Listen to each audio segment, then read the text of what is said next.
मैं डॉक्टर वीरेंद्र सिंह।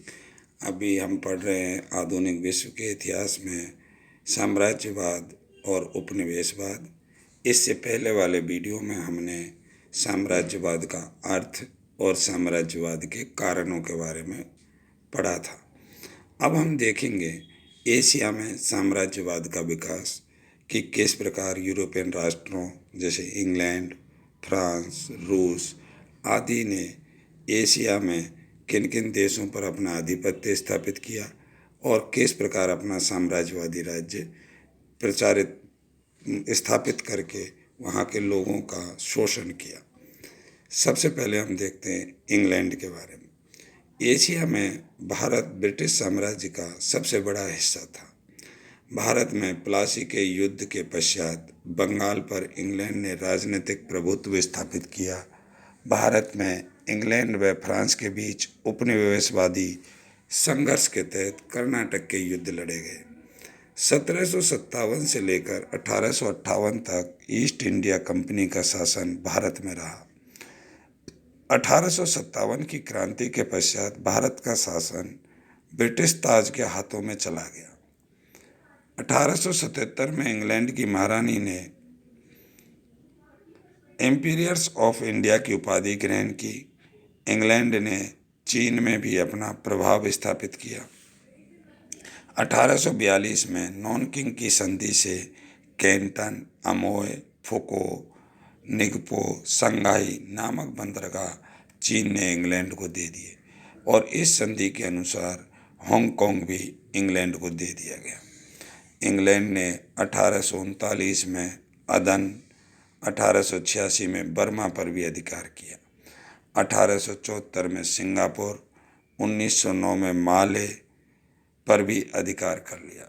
इस प्रकार इंग्लैंड ने इन विभिन्न एशियन राज्यों पर, एशियन देशों पर अपना अधिकार स्थापित किया। दूसरा हम देखते हैं फ्रांस।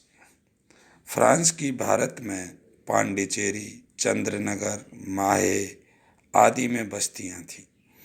1844 में फ्रांस ने चीन में ईसाइयों के हितों की रक्षा करने का अधिकार प्राप्त किया। 1858 में फ्रांस ने चीनी ईसाइयों के क्षेत्र पर संरक्षणता का अधिकार भी प्राप्त किया। 1862 में फ्रांस ने इंडो चीन पर, जिसमें लाओस, कंबोडिया, वियतनाम आदि थे, इस पर अधिकार किया। 1867 में अनाम और कंबोडिया पर अधिकार कर लिया। ये एशिया में फ्रांस के उपनिवेश थे। अब देखते हैं हम रूस।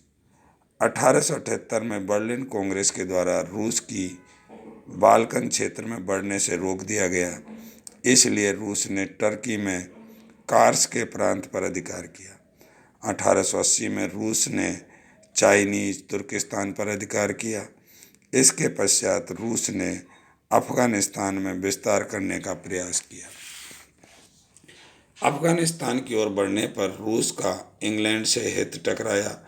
1885 में रूस ने पंचदेह नामक स्थान पर सेना भेजकर अधिकार किया। इस कारण से रूस इंग्लैंड के बीच युद्ध की संभावना बढ़ी, परंतु रूस ने पंचदेह से सेना हटा ली। इस प्रकार युद्ध टल गया। इस घटना को पंचदेह की घटना कहते हैं।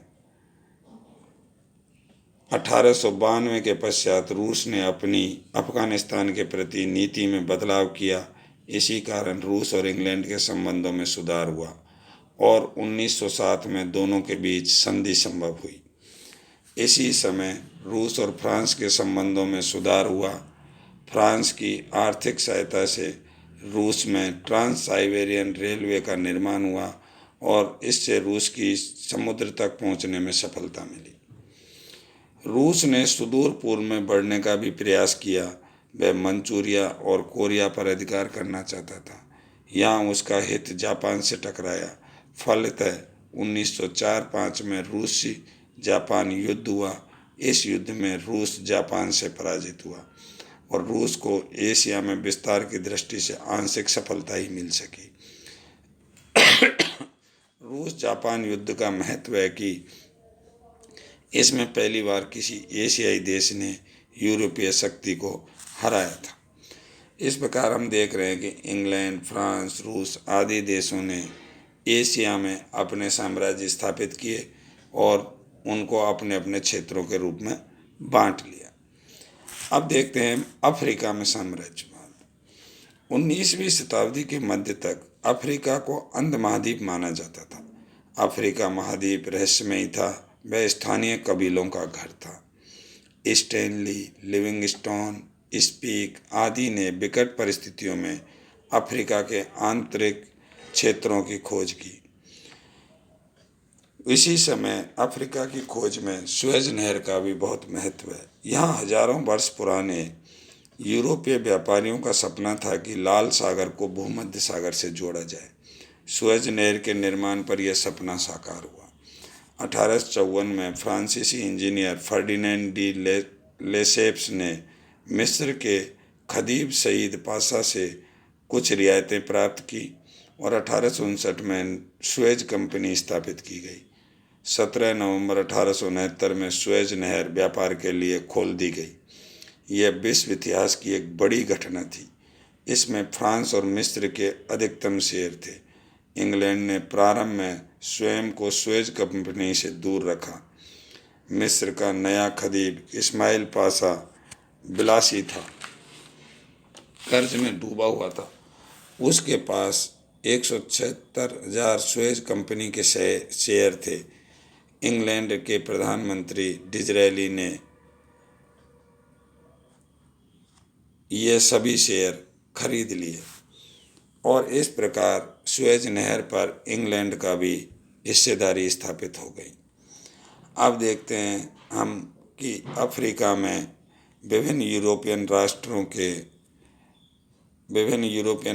के किस प्रकार अपने उपनिवेश स्थापित किए। सबसे पहले इंग्लैंड का अफ्रीका में प्रसार देखते हैं। मिस्र में इंग्लैंड का प्रसार। सबसे पहले अफ्रीकन राष्ट्र मिस्र में इंग्लैंड का प्रसार। 1875 में सुएज नहर के शेयर खरीदकर इंग्लैंड ने भी सुएज कंपनी में अपनी भागीदारी निश्चित की। खदीब इस्माइल पाशा के समय मिस्र की राजनीतिक एवं आर्थिक स्थिति बिगड़ती चली गई। इंग्लैंड ने अपने आर्थिक हित साधने हेतु 1876 में फ्रांस के साथ मिलकर एक अंतर्राष्ट्रीय आयोग स्थापित किया। मिस्र राजनीतिक दृष्टि से टर्की के सुल्तान के अधीन था। 1869 में इंग्लैंड में टर्की के सुल्तान के प्रभाव से खदीब इस्माइल पाशा की गद्दी से हटाकर उसके पुत्र तौफीक को नया खदीब नियुक्त किया। इसके समय में भी मिस्र की राजनीतिक एवं आर्थिक स्थिति में कोई परिवर्तन नहीं हुआ। 1881 में मिस्र के एक सैनिक अधिकारी अरबी पाशा ने 5,000 सैनिकों की मदद से तौफीक को महल में घेर लिया। तौफीक को गद्दी से हटाकर स्वयं ने सत्ता संभाल ली। अरबी पाशा ने मिस्र वासियों के लिए है का नारा दिया। इंग्लैंड ने इन परिस्थितियों में जून 1887 में मिस्र की स्थिति पर विचार करने के लिए राजदूतों का एक सम्मेलन कुस्तुनतुनिया में आयोजित किया। यह सम्मेलन आपसी मतभेद के कारण असफल रहा। इस बीच 11 जून 1887 को सिकंदरिया में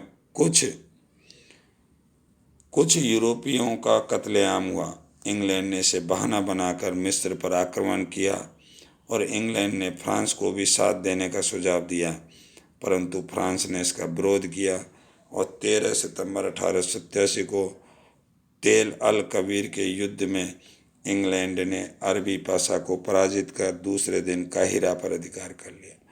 अरबी पाशा को राज्य से निष्कासित कर सिलोन भेज दिया गया और तौफीक की सत्ता को मिस्र में पुनः स्थापित कर दिया गया। 1887 में इस प्रकार इंग्लैंड ने मिस्र पर अपना राजनीतिक प्रभुत्व स्थापित किया। दूसरा हम देखेंगे अगले वीडियो में सूडान पर इंग्लैंड का अधिकार।